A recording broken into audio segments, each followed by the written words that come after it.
हम लोग और करीबी से जांचेंगे कि वचन में कहा जा रहा है कि to grow full to the knowledge of God, कि प्रभु की ज्ञान से बढ़ना। और जो कोई भी विश्वासी प्रभु के ज्ञान से बढ़ता है वो जान पाता है कि प्रभु क्या पसंद करता है, क्या नहीं पसंद करता है। प्रभु की ज्ञान से भरना मतलब ये जानना,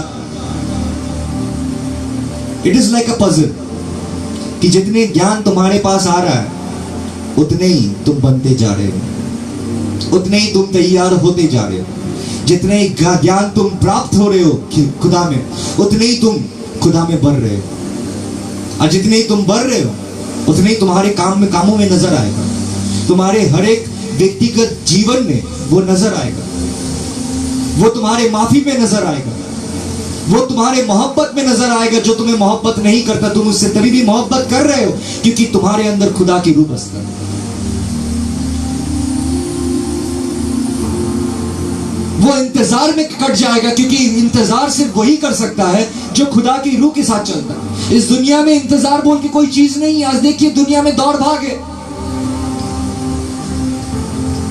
रेलवे स्टेशन मुंबई में जाके देखिए कि कैसे करके झुल झुल के जाते हैं, रोज इंसान गिर के मरते, रोज कट के मर रहे, भाग रहे इंसान, दौड़ रहे। वही ट्रेन पकड़ना है, वही गाड़ी लेना है, अभी निकलना है। और हम लोग ऐसे ही बन चुके क्योंकि हम लोग के अंदर में वो फल नहीं है जो फल को कहा जाता है पेशेंस। वचन में कहा जा रहा है, for the creation was subjected to frustration not by its own choice but by the will of the one who subjected it in hope। इसीलिए हर एक विश्वासी के जीवन में सबसे बड़ा अगर कोई चीज है तो वो है आशा। और ये आशा पूरी होती है खुदा की आने के बाद। वो आशा रखता है खुदा की रहमतों के ऊपर, वो आशा रखता है खुदा कब आएंगे, क्योंकि जब तक खुदा नहीं आएंगे तब तक ये पापी शरीर को मैं छोड़ूंगा नहीं। जो पापी शरीर में रोज शैतान मुझे एक से एक चीज से तोड़ रहा है, मरोड़ रहा है, हर एक चीज से बहला रहा है। जैसे कि आज देखिए कितने इंसान ऐसे जो भटके हुए हैं, शैतान उसको पकड़ के रखे, कोई ना कोई ऐसे चीज डाल दिया उसके जीवन में जो उसे पकड़ के रख दी। अब वो छोड़ के आना चाहता है लेकिन तोड़ के नहीं आ पाता, क्योंकि कहीं ना कहीं हम लोग ये गुनाहों के जीवन में आज भी कैद है। It is subjected to frustration. हम लोग विश्वासी लोग फ्रस्ट्रेट इसीलिए हो जाते हैं क्योंकि हम लोग सही करने की कोशिश कर रहे हैं। इस दुनिया में बहुत कम इंसान ऐसे हैं जो सच में सही करने की कोशिश करता है। सब बुराई करना चाहता है क्योंकि वो लोग हर जगह बुराई देखते हैं।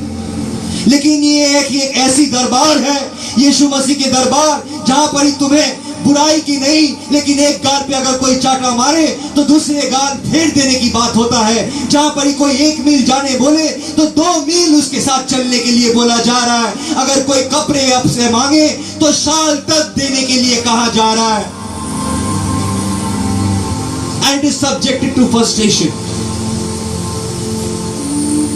not by its own will, इसके अपने चॉइस से नहीं। It is not our choice,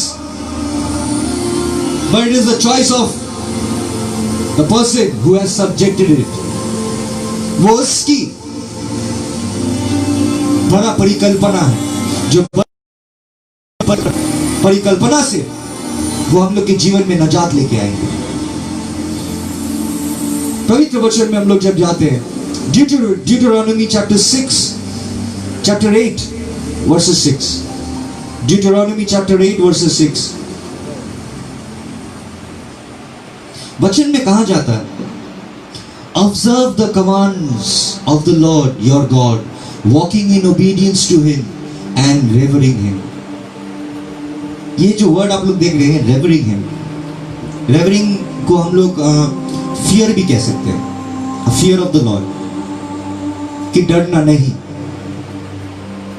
एक डर आ जाना कि जितने खुदा के ज्ञान से तुम भरोगे, उतना ही पापों से घिन आने लगेगा, उतना ही तुम सच को जान पाओगे, उतना ही तुम्हारे आंख साफ होती रहेगा।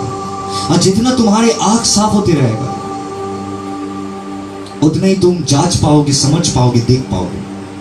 जो चीज देखा नहीं जा सकता, जो चीज समझा नहीं जा सकता, इस दुनिया को वो समझ नहीं दिया गया है, पापों का समझ, लेकिन पवित्र आत्मा के जरिए से हम लोग वो आत्मा पाते हैं जिससे हम लोग समझ सकते कि खुदा क्या पसंद नहीं करता। और जब हम लोग खुदा की आचरण को जान जाते हैं, तब हम लोग डरने लगते कि हम उसे खो ना दे। हम लोग डरने लगते कि हम लोग उसे खो ना दे। जैसे एक प्यार करता हुआ लविंग हस्बैंड, वो ऐसे कोई भी काम नहीं करेगा जिससे उसका बीवी उसे छोड़ के चले जाए, क्योंकि वो उससे प्यार करता है। वैसे ही खुदा की वचन को कहा जा रहा है कि जो कोई भी observe the commands of the Lord, ध्यान में रखो। और ये ध्यान में ऐसा नहीं आता कि हम वचन को रोज रट्टा मार रहे हैं और मेरे ध्यान में नहीं, ऐसा नहीं होता। It only happens with the knowledge provided by the Holy Spirit. जब वो ज्ञान पवित्र आत्मा से हम लोग प्राप्त होते हैं, तब हम लोग नॉलेज में बढ़ते हैं और तब समझ पाते हैं कि हम लोग जो चीज कर रहे हैं वो कितने भयानक और कितना डरावना है। इसकी परिस्थिति क्या हो सकता है, इसके कॉन्सिक्वेंसेस क्या हो सकता है, इसके परिणाम क्या हो सकता है। निर्णय लेते हैं, निर्णय के साथ हम लोग परिणाम को भी चुन लेते हैं। ये इंसान नहीं जानता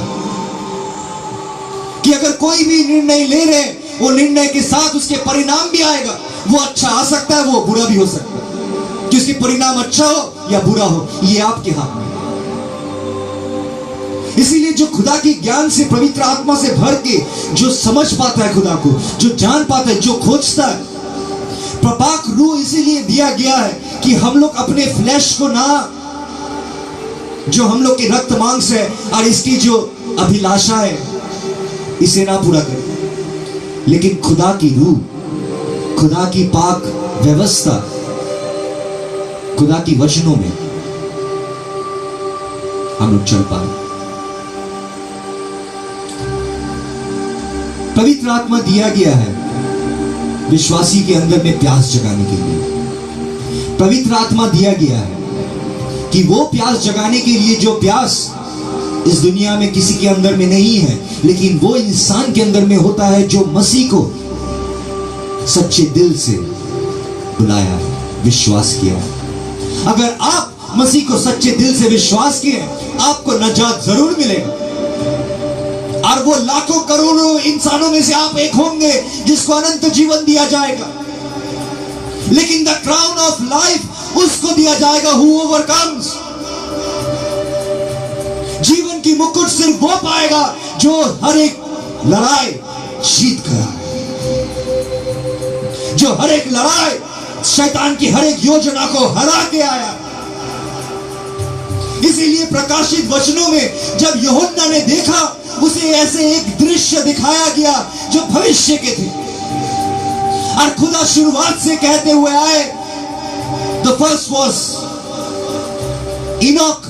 वो देखे 10,000s of 10,000 saints coming with the Lord, वो आगे से देख चुके थे। और वो 8वां संतान थे आदम का 8वां संतान इनॉक। वो देख चुके थे कि यीशु मसीह अपने सामर्थ के साथ वो आ रहे हैं। और वो एक ही चीज फिर यूहन्ना ने हजारों साल बाद देखा। God again rectifying and making his promise strong with the believers. वो पीढ़ी पे पीढ़ी आता है, वो दे के कुछ चले जाता है, और वो पीढ़ी से पीढ़ी इंसानों को दिया जाता है कि वो समझ पाए खुदा की योजना।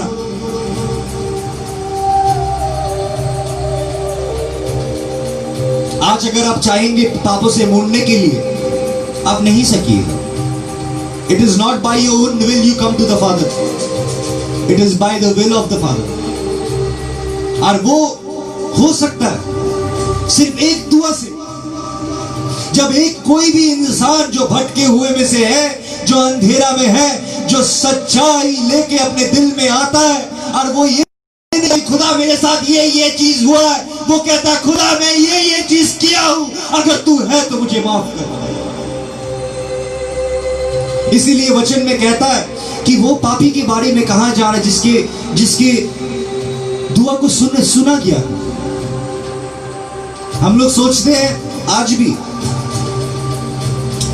आप लोगों को मालूम है फैरिसी कौन था? फैरिसी वो लोग थे जो बाइबल को अच्छा जानते हैं। आज फैरिसी कौन है मालूम है इस दुनिया में? आज फैरिसी है वो लोग जो लोग पास्टर हैं, जो लोग प्रचार कर रहे हैं। वो लोग खुद भी नहीं ढुकना चाहता, दूसरे को भी नहीं ढुकने देता। वो लोग खुद भी नहीं चलते, दूसरे को भी नहीं चलने देते। आज देखिए कैथलिक मंडली में देखिए सब सिस्टर लोग स्कैंडल में फंसे हुए हैं। फिर हम लोग वो चर्च से निकल के प्रोटेस्टेंट चर्च में जाते हैं, वहां पर भी देखते हैं एक ही सीन। वहां से निकल के यहां, वहां से निकल के वहां, वहां से निकल के वहां खोज रहे हैं, लेकिन सच्चा खोज यहां कहीं कोई घरों में नहीं मिलता, कोई इंसानों में नहीं मिलता। वो सच्चा खोज तभी मिलता है जब एक इंसान सच्चाई में आता है, और जब वो सच्चाई कहता है खुदा को कि खुदा मैंने इस दुनिया में बहुत कुछ गलत किया। जब वो ज्ञान प्राप्त होता है, और वो ज्ञान प्राप्त होके एक था बहुत ज्ञानी जो वचन जानता था फैरिसी, और एक था बहुत पापी जो वचन कुछ नहीं जानता था लेकिन पाप करता था। और उन लोग दोनों में से दोनों जब प्रचार करने गए, और दोनों में से एक ने कहा, एक ने अपने आप को धार्मिक समझा, और उन्होंने कहा कि खुदा मैं धन्यवाद देता हूं कि मैं इसके तरह नहीं हूं, मैं उसके तरह नहीं हूं, मैं इसके तरह नहीं हूं। लेकिन वचन में कहा जा रहा है फिर उसके बाद पापी आए, वो मंदिर में प्रवेश भी नहीं कर पाया, वो सर अपना उठा भी नहीं सके शर्म के मारे। वो अपने सीने की ठोक ठोक के एक ही बात कह रहा है, खुदा मैं पापी हूं, मुझे माफ कर। ये वो बच्चे लोग को कहा जा रहा है जो लोग खुदा के रास्ता को जानता नहीं है लेकिन पापों में अंधकार में छुपे हुए। उन लोग को उतने ज्ञान नहीं दिया गया, लेकिन उन लोग को जितना दिया गया है वही काफी है उन लोग के नजात के रास्ते के लिए। इसीलिए वचनों में जब हम लोग देखते हैं कि हम लोग को एक डर पैदा होता है, और वो डर पैदा होता है जब हम लोग बढ़ते हैं खुदा में, जब खुदा की नॉलेज में, ज्ञान में हम लोग बढ़ते हैं, जब हम लोग उनको ढूंढते हैं, हम लोग के प्यास को मिटाया जा रहा है। ये प्यास को मिटाया बोलते जो कोई भी धार्मिकता के लिए प्यासा है उसे तृप्त किया जाए। मतलब तुम कितने धार्मिक बनोगे ये तुम्हारे प्यास में डिपेंड करता है कि तुम कितने आपको बदलना चाहते हो। देखिए बहुत कोई है जो बहुत बड़ा बड़ा चीज बदला है लेकिन छोटा से छोटा चीज छोड़ दिया, दिल दे दिया, क्योंकि उन्होंने बड़ा बड़ा चीज कर लिया, उसकी प्यास उतना ही था। लेकिन मैं जानना चाहता हूं आपका प्यास कैसा है।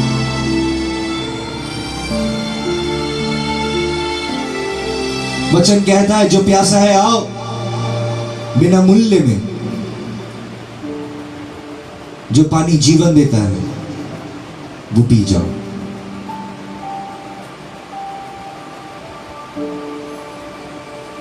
आज देखिए अपने जीवन में जांच के देखिए कि ऐसा कुछ है जिसे मुझे कट के अलग करना है। ऐसा कोई चीज है जो खुदा को और खुदा की रिश्ता को खराब कर रहा है। पवित्र वचन में और Ephesians 10 chapter 2 verses 10,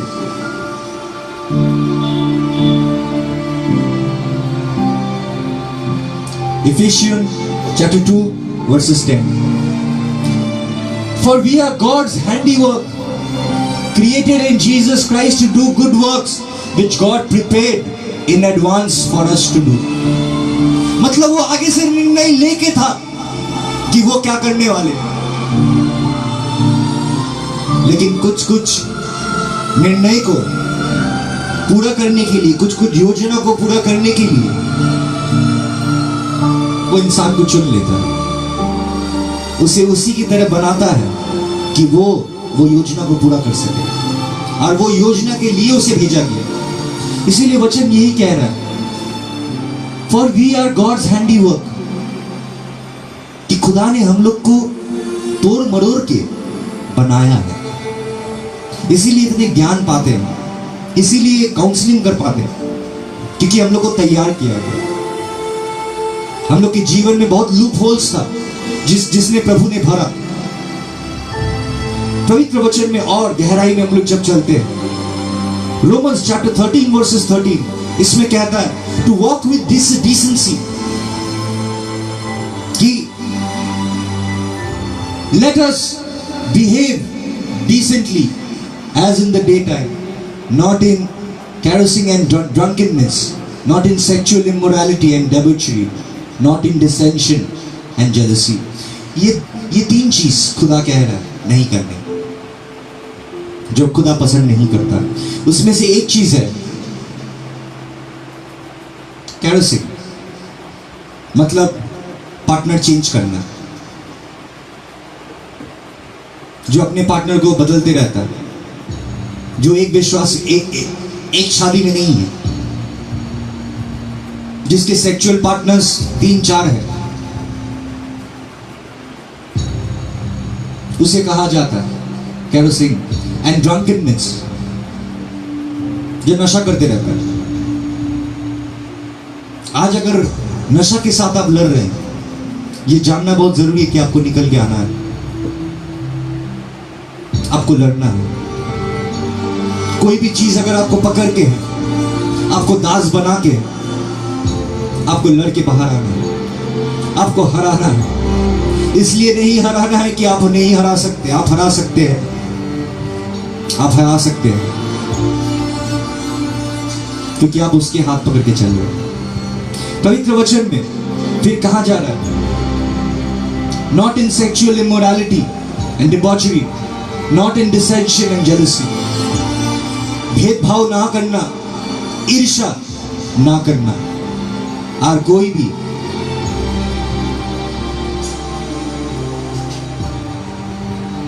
sexual immorality, गलत काम अपने शरीर के साथ मत करना। मतलब to have self control, to over your body and over your mind. और हर एक विश्वासी को ये लड़ाई लड़ना है कि तुम्हें अपने मन और अपने शरीर के ऊपर, क्योंकि जब तक इस पे काबू ना हो तब तक तुम खुदा के साथ नहीं चल पाते।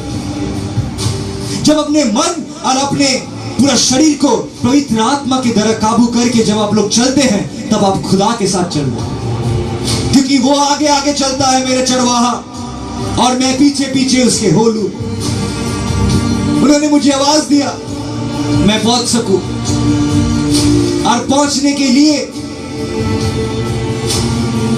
मुझे साफ होना जरूरी है, और साफ होने के लिए वो पाप बंद करना जरूरी है, वो गुनाह बंद करना जरूरी है। पवित्र वचन में फिर 2 Chronicles chapter 7 verses 17,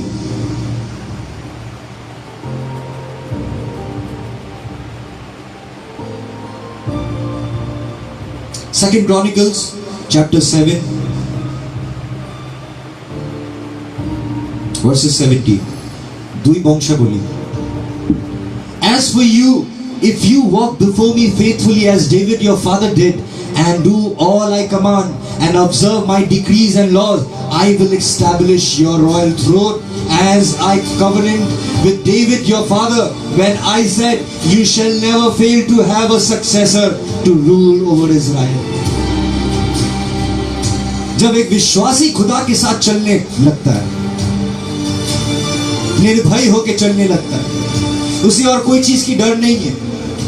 वो अगर डरता है तो सिर्फ खुदा से डरता है कि उसे खो ना दे।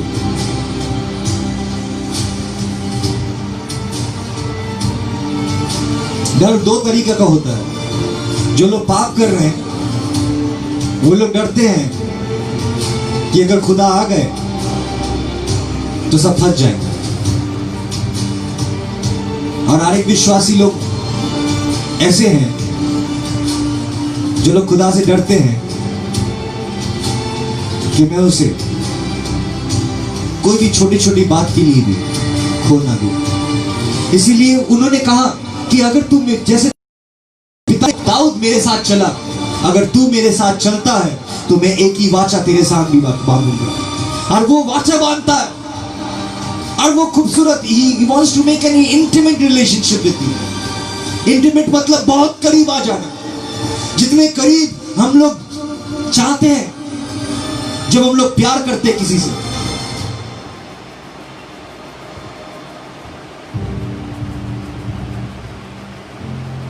स्पिरिचुअली उतने करीब आ जाना। पवित्र वचन